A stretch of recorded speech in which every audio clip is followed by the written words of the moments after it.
Hey guys, I am Rai, and welcome to this new podcast, which we are calling Rise and Shine Shamanic Tonic.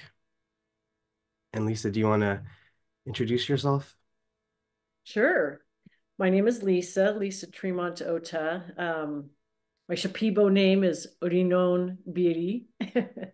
And yeah, I've been engaged in shamanic work for decades now. And I'm really excited to do this podcast with you, right? Amazing. I'm excited to be here with you, Lisa. Do you want to explain where the name came from?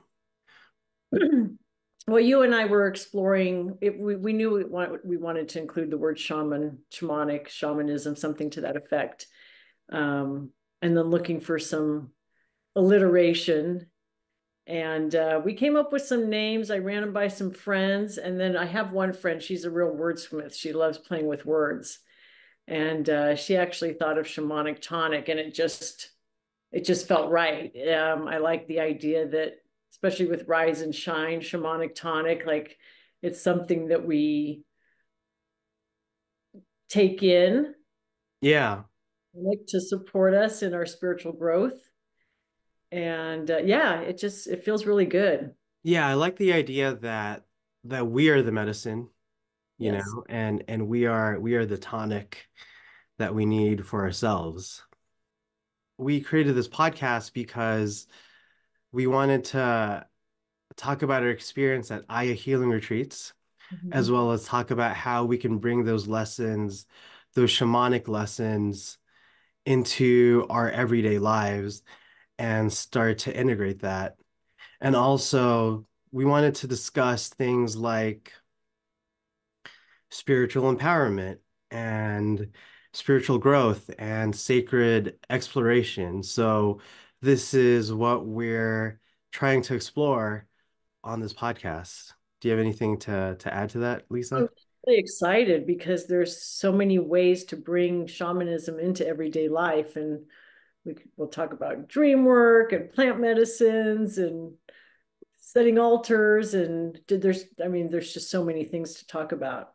Yeah, as well as the work that we're doing, serving others going forward. I think that'll be good to talk about.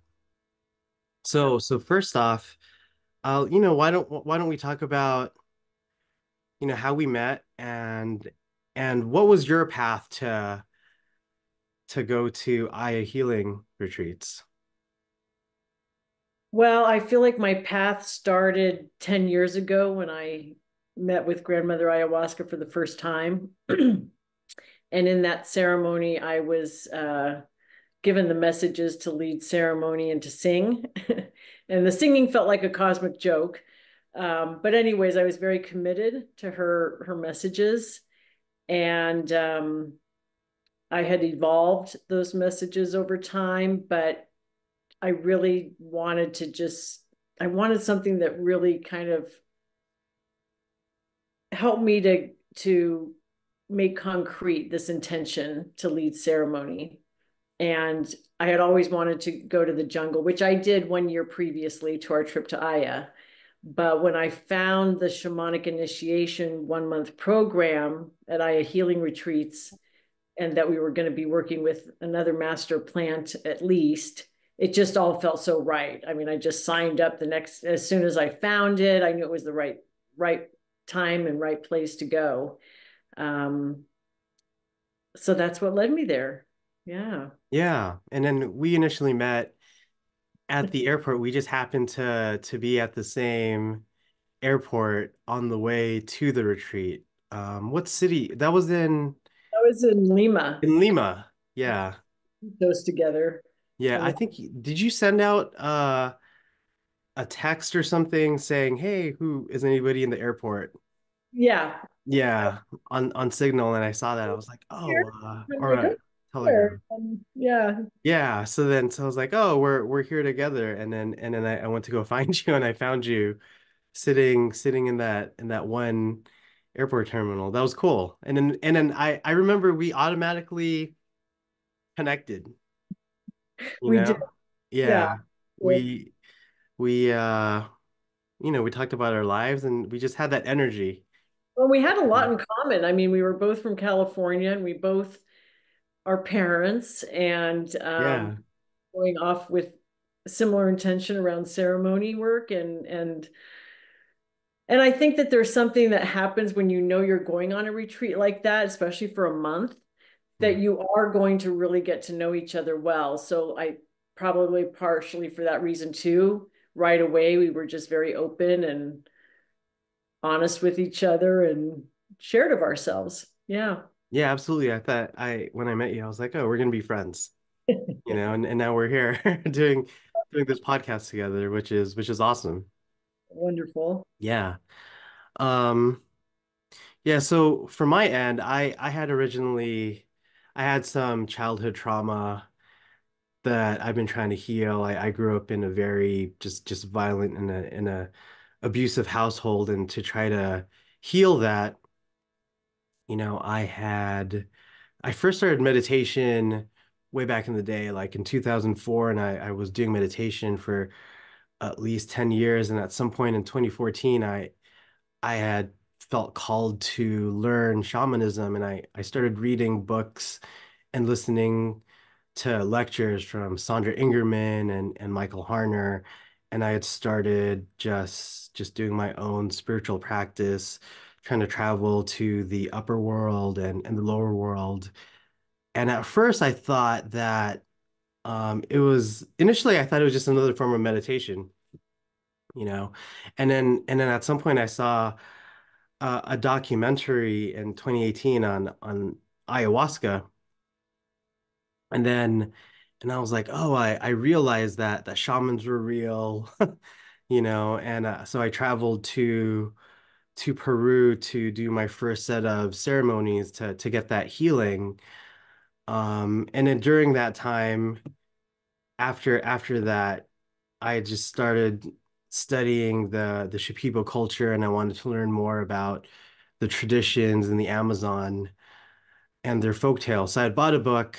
I think it was called Pachamama Tales, and in that book, they had talked about the Noya Rao tree, and Mhm. then I fell in love with that story of the Noya Rao, and I wanted to make a video of it on an older YouTube channel that I had. So I started researching about the Noya Rao tree, and Aya healing retreats came up, and this was maybe 3 or 4 years ago. And I really wanted to go, but the length of the retreat was so long. It was, it was, as you know, it was a month. And I was like, I don't have the time to go. And as you mentioned, we're parents, I've got kids to look after, and there's nobody to look after my kids. So I've been thinking about going on this retreat, this training for almost 3 years or more. And it wasn't until recently that the schedule actually opened up and I was able to go and pursue that path. And I can tell you, I felt like it was really life-changing. I'm so glad it took you so long because then that meant that I got to, Yeah, right. yeah. The timing was good. It was divine timing. So now we're here together and we met each other and we're on this podcast. So it's wonderful how sometimes those things work out that way. Yeah, and I should say too that even though I had my first ayahuasca ceremony 10 years ago, I was already on the path of shamanism. I mean, looking back, I realize I have been my entire life. Um, but I back in around 2000, I took a couple of maybe a little later than that. Took a spiritualities class that brought up shamanism, and it talked about like the four characteristics that or five characteristics that a shaman had needed to have in the Native American tradition. And by the end of the class, I was shaking because I had like four of them so strongly, and the fifth one I had, but it was a little weaker. And then I ended up taking shamanic soul coaching courses. Okay. Yeah. It was a 1 year program. I repeated it because it was so intense. So I was long on this path, but when I got the message in my first ceremony to sing, I was on YouTube looking up Icaros, and that's where I came across Don Miguel. And that's what led me to Aya healing retreats. Okay. my intention was very much to go and learn more Ikados.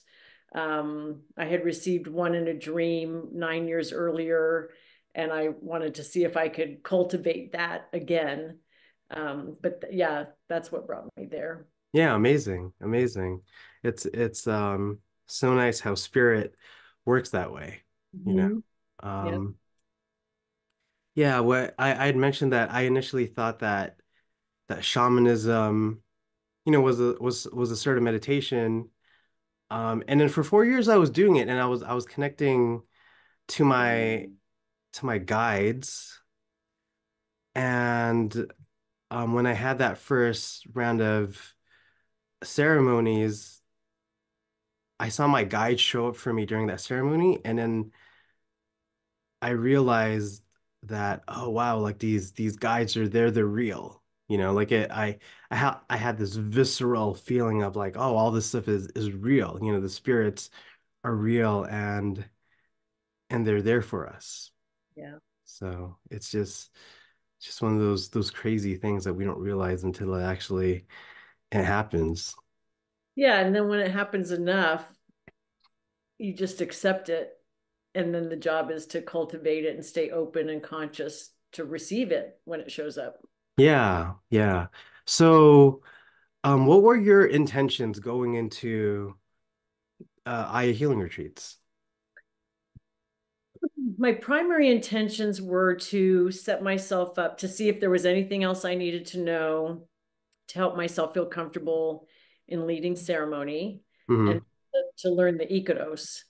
Um, Personally, I always go in wondering if I've fully processed the 5 to 7 years of my life recently, starting like 7 to 5 years ago, that were so overwhelmingly challenging, like unbelievable that so much could have been happening at the same time. And um, and I felt like I had in the year before when I went to Peru processed that, but I wanted to just make sure that I had processed everything and wasn't holding on to pain and all that. And really, what I've realized is that I have. I mean, I've done work, a lot of work, and a lot of healing practice. And so I feel like I have one of the interesting things that happens for me in ceremony, and it only happens in ceremony, and it happens every time, is that one of my initial form of purging is to yawn. And Hmm.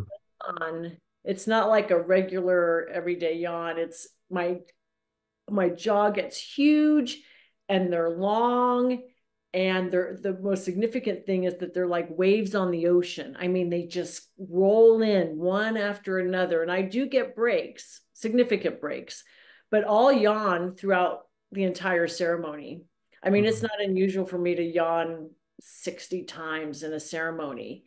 And what I feel is that it's amazing Yeah. that grandmother just is knows how much I've been through and how exhausting it is.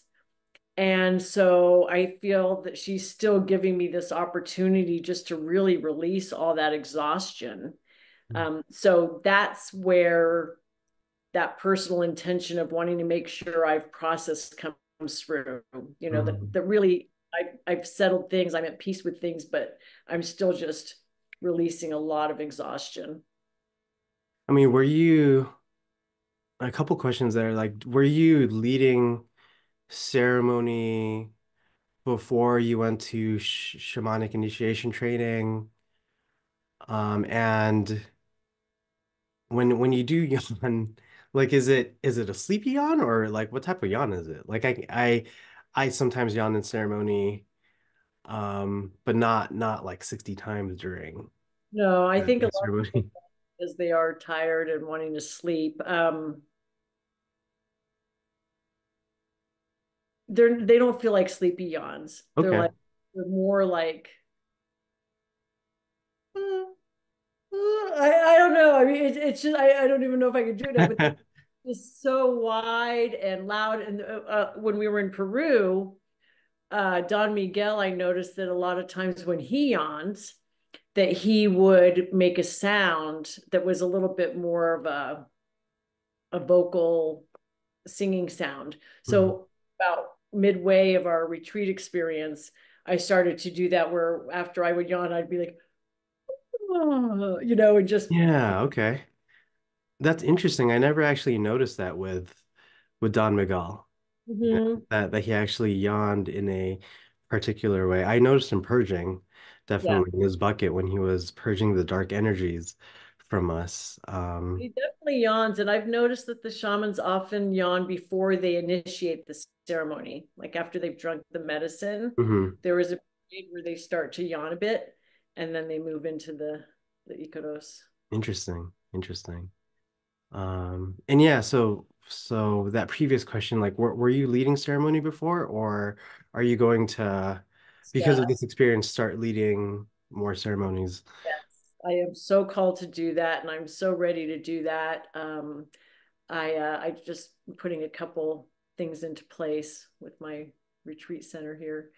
Um, and so I did lead ceremony before, but not with that medicine. Okay. Okay. And then you plan to perhaps lead ceremonies with that particular medicine or another medicine, or what do you? So that's the one I'm feeling really called to. Okay. Just Yeah. I just have witnessed the magic that that medicine has over a wide variety of people with varied circumstances. Hmm.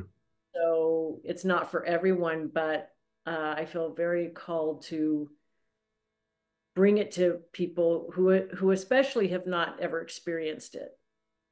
And I know a lot of people who have not, and they feel that they would feel very safe with me, and I want to be able to provide that. Mm-hmm. Beautiful. Yeah. Do you And feel like the retreat or the shamanic initiation training, did that give you what you needed to I went in and I was like, I don't even really feel like I need to be initiated because I had gone through a long process of really working to accept myself as shaman, being a Mhm. white woman. Mhm. I got hung up on that kind of thing, or that I haven't done 300 ceremonies and that sort of thing, but I got over it. So I went in and I wasn't really sure what that meant, shamanic initiation, but that program was so much more than I had anticipated. I mean, not only did we work with grandmother medicine, but also a master plant, but then like 25 other plants as well. I mean, between our plant baths and love potions and vomitivos, I mean, Yeah, a yeah, lot of plants. So, and brewed the medicine ourselves, and so all of that just really very much strengthened my relationship with plant medicine and wisdom. Mm. yeah. I know. You at some point you were counting all the plants that we were using, and you had mentioned that it was like 25 different plants, and I do remember, when we were on the dieta, the first thing we did in the morning was drink our master plant, the Noyorao. Drink So you did Noyorao, right? your row as well. Yeah. Yes. So and that's such a beautiful, powerful plant to diet The other thing that was so well. affirming about the retreat for me was, um, as you know, I generally drank more than most of the participants, Yeah. more than all of them, except for maybe one at the end.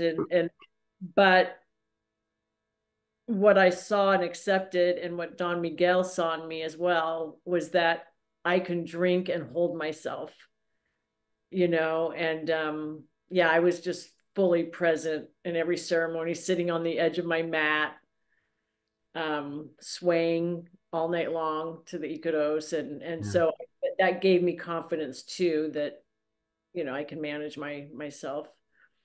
Yeah.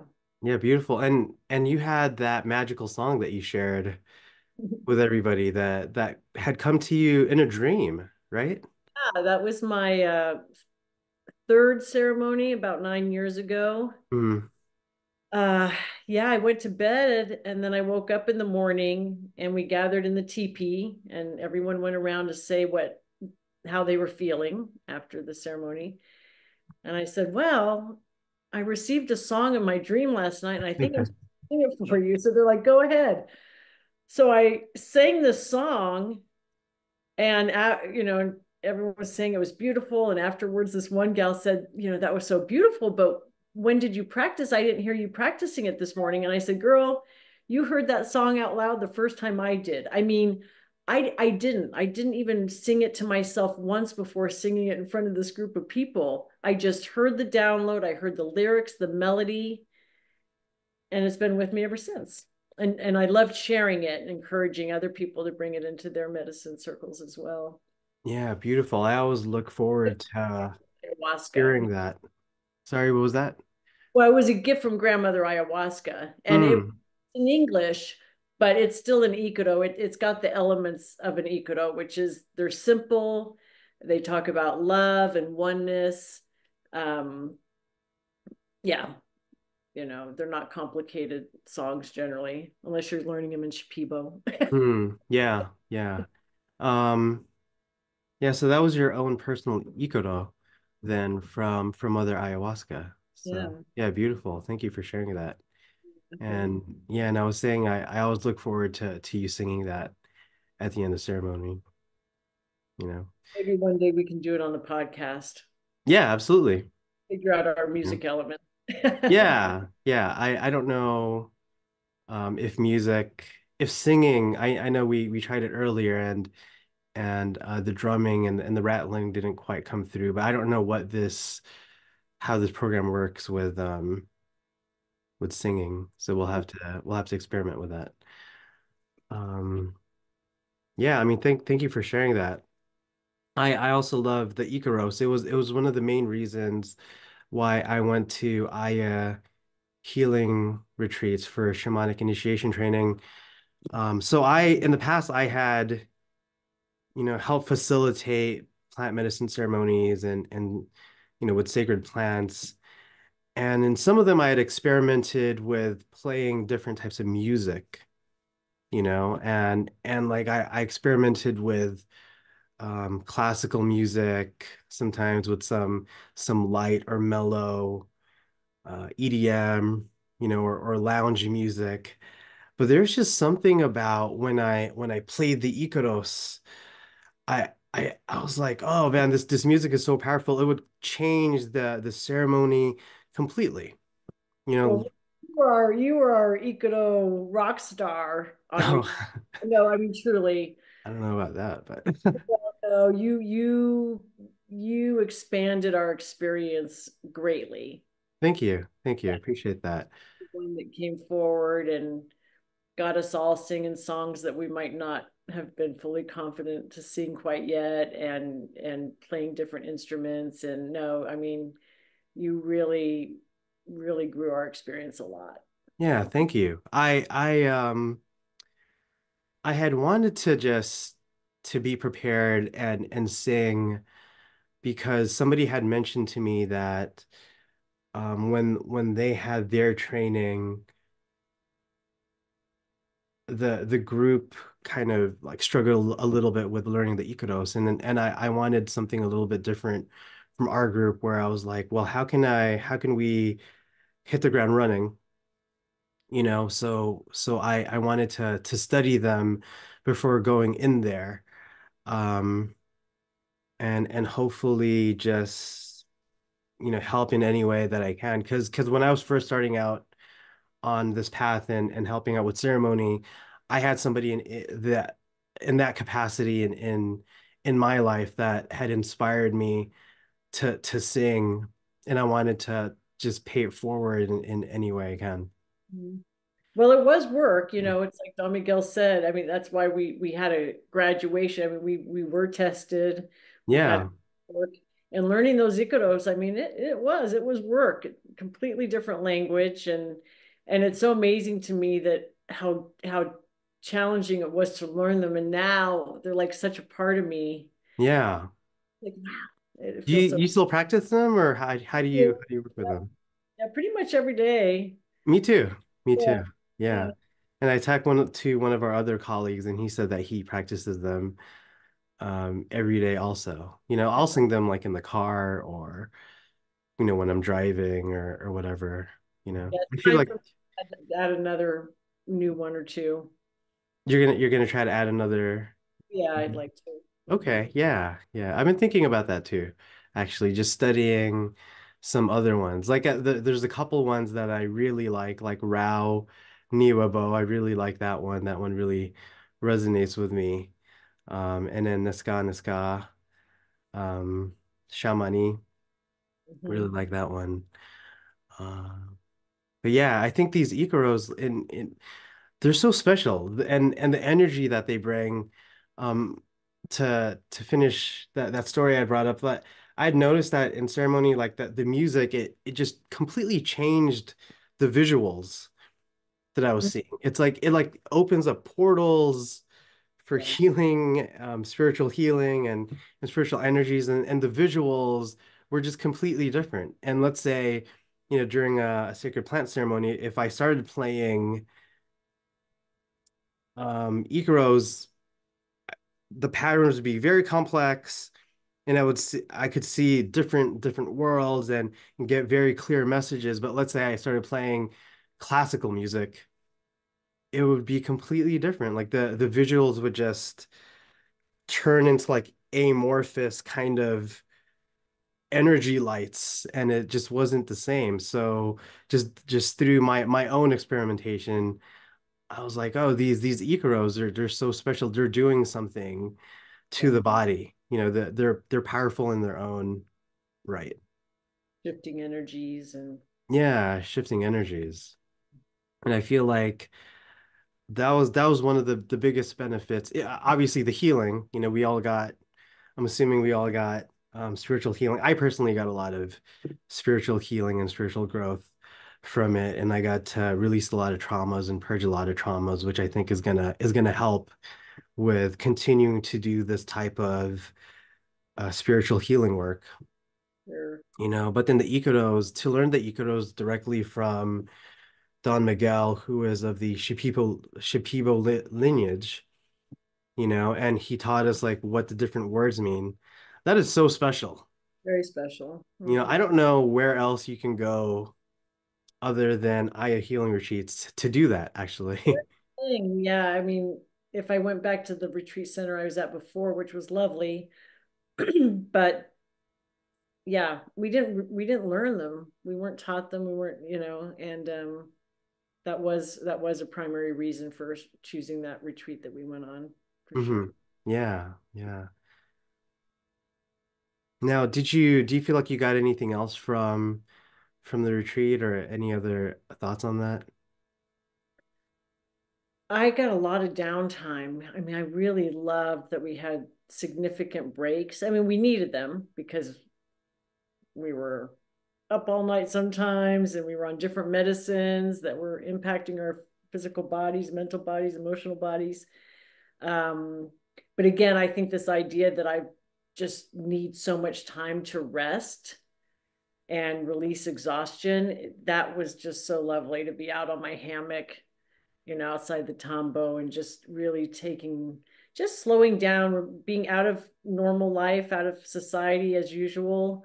No technology interference. Yeah, I Moved agree. so slowly there. It was incredible. I mean, my intentions like picking up my toothbrush and then picking up the toothpaste, and it went on like that almost continuously, and walking and all of that. My movements were so slow. So that felt really, really good to me. Of course, the food was great. I like the food very much. And I made wonderful friends, mis compañeros. Yeah. Uh, we were a small group, and that was a perfect size for me for that experience. Yeah, I love what you said about technology. There's a point where I had come to a realization that, having no TV, having no computers, having no internet, No phone, nope. no phone, no anything, but still being so full of joy and being happy, just being in nature. I had come to a realization that I personally don't need that stuff continually around me to be happy. Right. I mean, I guess we did have our phones, we just didn't use them. Yeah, we didn't They're use them because small, very small. Yeah. there's no internet. So it was kind of there's not much of a point to have the phone without being able to like connect to the internet or watch anything on the phone. But yeah, it completely changed my outlook on needs versus wants and happiness, you know. Mhm. I And also loved I mean, the sky, the stars were amazing. I didn't see a single chemtrail the entire month. There's all these beautiful white puffy clouds and then downpours of rain like every 3 days and often through the night, which feels like the sweetest lullaby. yeah, And then I got to speak Spanish because I am fluent in Spanish and I love speaking Spanish so much. yeah, The fact that I could converse with Don Miguel personally and with the workers, the staff and all, it was just great. yeah. I noticed that your Spanish is really strong while you're out there. I had studied a little bit of Spanish in high school, and I got to use my Spanish there. I thought it was great. It came to a point where, because we were surrounded by so much Spanish, Don Miguel, he would give us translations for the song, and I wouldn't need the translator, like Elio or anybody translating for me. I was just like writing it down already, so it started to just really sink in. I thought that was a great experience to have. Yeah, So, yeah, they're beautiful language. I mean, they yeah, do say things differently. Like we say sweet dreams, which is sweet, but in Spanish they say que te sueñes con los angelitos, may you dream with the angels. yeah. It's much more poetic. That's great. And yeah, I agree with what you said about just meeting people and making these connections. I thought that was so special. Mhm. Before going on the retreat, just living in the real world, or what I call the matrix, you know, I had always wondered what it would be like to be with people on a day-to-day basis that were into meditation and were exploring spirituality and Mhm. just things like that. And And to people, have that every day for breakfast, lunch, and dinner, it was such a privilege and an honor to have that. And it felt really good, to be understood by people that are on the same wavelength of us and frequency, mhm. not have to explain, different things. So I was for example, I was at a dinner the other day, and I was talking to another parent, and I had mentioned the retreat and meditation and what we went through. And if it was us, like we could have a long conversation about it, just like we're having now, right? But this guy immediately changed the topic to golf afterwards. It was like I didn't say anything to him. Like I was trying to talk about this topic, and he went straight to golf, and I was like, oh, I'm back in it. I'm back in the matrix. So Yeah, I have a friend who often complains that people just aren't vulnerable and don't know how to be open, and that so much conversation is surface talk, small talk. yeah, And I say a lot to him in response to that. Yeah, it's important. Oftentimes, you have those people are out there, but you often have to be in a certain kind of circumstance, yeah, certain kind of people who are willing. So, like I said, just even when we met, knowing that we were going on the retreat, I think helped us to be so open very quickly. I mean, we were talking like we had known each other for years, right? yeah, Um, so it is nice to be in an environment that feels safe and with people who are there with similar intentions and commitment. That I think that's one of the biggest commonalities is that all these people arrive with a commitment to themselves, to spirit, to the planet, and So there's that shared uh, way of being. Absolutely. Absolutely. And I felt that energy the most when we were all singing together Mm-hmm. in the Maloka. Our voices just mixing and practicing the Icaros that Don Miguel had taught us. So I just felt so connected. That was probably the most connected I felt like during the entire retreat. Just us being in harmony. I like to think of us as different notes of a symphony, just kind of And we really creating are. this I music. mean, they called it shamanic initiation, and I was going for the purposes of supporting my work in this field, but not everyone went there exactly for that reason. Some Right. people very personal reasons and had nothing to do with leading ceremony, you Yeah. know. And we came from different countries. Yes, you and I both came from California, but we had people from different countries and wildly different lifestyles and past experiences. And so it is nice to get to know other people. It gives perspective on one's own lifestyle, like, oh, this isn't the only way to live in Yeah. society. Yeah. But at the same time, there's that common thread of humanness and commonality that we felt like when you said when we were all singing in ceremony, and that we got to know each other so well. You could I was laughing over the breakfast table. It's amazing what you could say over the breakfast table when you purge together. Yeah. How Yeah. like pitch black in the Maloka, but when someone purges, I know who that is because I can tell by the sound of their purge. Yeah, that is so crazy. Like everybody has different purging styles and at some point we all recognize each other's purges from I mean the Moloko is not a small space. It's very expansive and it's completely dark in there. And but at some point, yeah, I could recognize who was purging. So after ceremony, we could just come up to them and be like, hey, give them support and love, heard you were having a tough time and I'm here for you, Right. but just recognizing the puking sounds people were making, I've never thought I could do that. So Over the breakfast table, having conversation about that and other bodily functions, but it's such an intimate experience and there's so much love and acceptance yeah. of that it's like, just tell me whatever you need to say, it's all okay. Yeah. It was funny. I had this one conversation with one of our colleagues. I was like, hey, I heard you in the toilet last night next to me. Thanks for being there for me, bro. And he was like, yeah, thank you too, brother. I was like, what an odd conversation, Yeah. Golf, anyone? Yeah, exactly right. It should be, yeah. Uh, okay, so um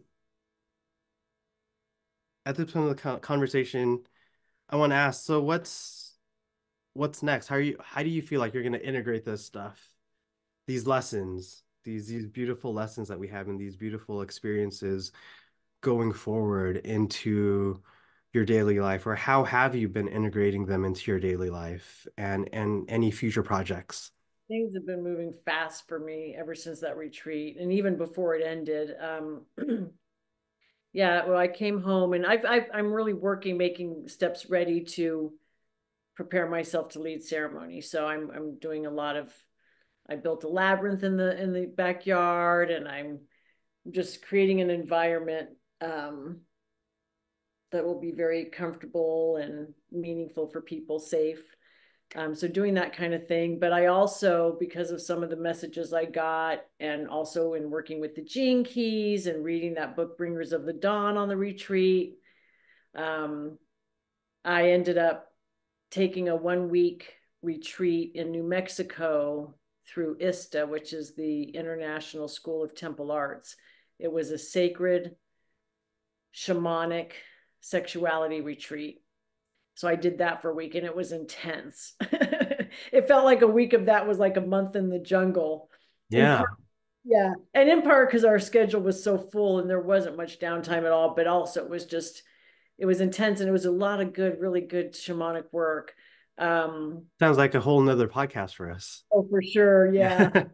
So those two things together, I'll be moving. I'm going to do a lot of different kinds of retreats. Yes, ceremony, but also I'd love to do retreats.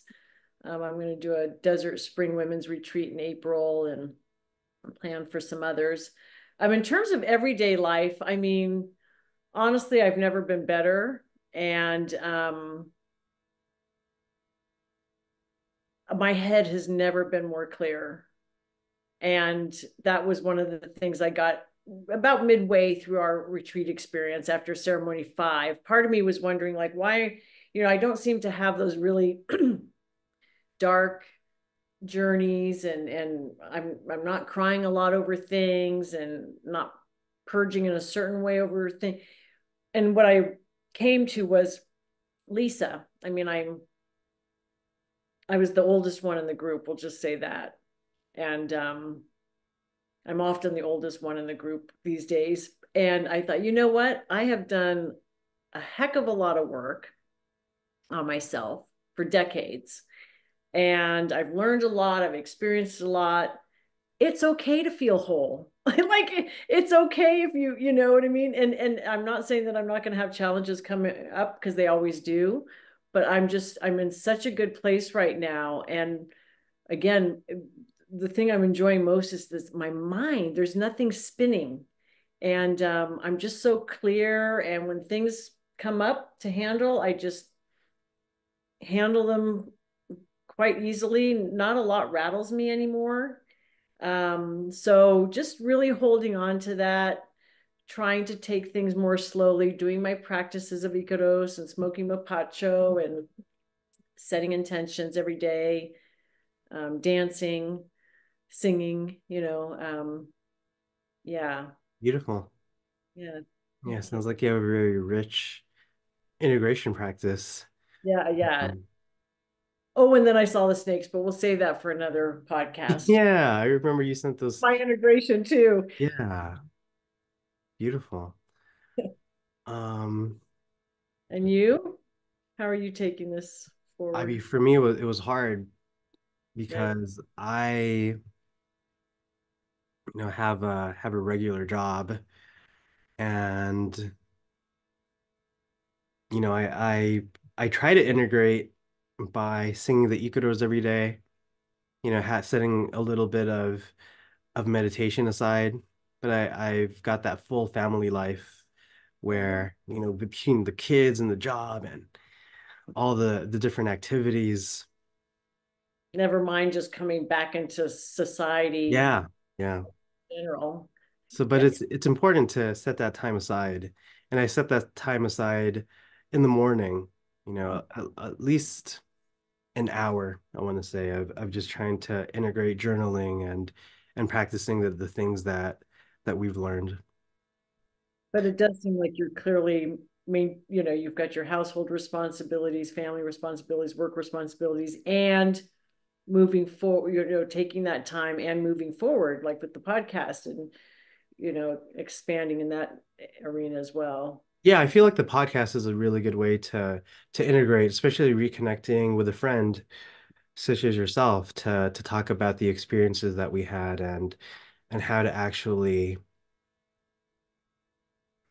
weave that into to everyday life. In terms of the practical, before I left, I had told Spirit, okay, this church is filed. I'm helping people, ready to help more people, but if this is really the path for me, you know, bring me more people to help. And right before the shamanic initiation training or retreat, somebody had called me looking for a ceremony, and that was the answer from Spirit that I was looking for. So when I got back, I was able to set up this beautiful ceremony for a small group, really intimate in nature, and I sang the Icaros that Don Miguel taught us, and it was very beautiful. So I was able to actually put that in practice. And the things that they taught us about how to set up the ceremony, just the mindset of, how Don Miguel, he gave us his 6-step process for running ceremony, like he was like, well, I'm gonna do protection chants or protection ikodos and bring the guides in and calling the guides. Mhm. I had that mindset going forward during ceremony. I was kind of doing that already. I before I was focused on, protection and loving kindness, and I still do protection and loving kindness and getting the energy up of the group. But there are little nuances and little insights that Don Miguel gave us that I was able to weave into my own ceremonies going forward. Yeah, he's so beautiful. Yeah, yeah. So with that being said, where can people find you? What is your website? Sacredexploration.com. Yeah, singular, sacred exploration. Okay, cool. We'll put that in the And I'm on description. Instagram under imperfectly vegan. Okay, awesome. And then you also do dream ceremonies or dream classes. Is that under sacred exploration? Is that or is Yes. that a different? Okay. Sacredexploration.com. I'm doing a 5-week program in September online. So from wherever you are in the world, and it's really great work. It's fascinating and fun and very insightful. And yeah, I'm looking forward to that Yeah, beautiful. on there. Mm-hmm. Yeah. Work and other shamanic practices that I offer. People can find me at rishasanctuary.com, and I'll put the link down below in this video so that'll be easy for people to find. Is there anything else you want to talk about, Lisa? Or No, this just felt great. It does feel like part of the integration to just vocalize about the experience. yeah, And I always enjoy hearing about other people's experiences. So I hope those who are watching receive some of the positive energy and transformation that we shared. yeah, We'll um, have to do it again soon. yeah, yeah. Well, I'll see you soon. So, guys, that's the end of this first podcast episode. If you guys liked it, please consider giving it a like or hitting that subscribe button. And if you have any questions, put them down below in the comment section, or if you want to build or riff off of anything that we said in this Guys, podcast. bring them on. Yeah. Questions are good. We'll see you guys later.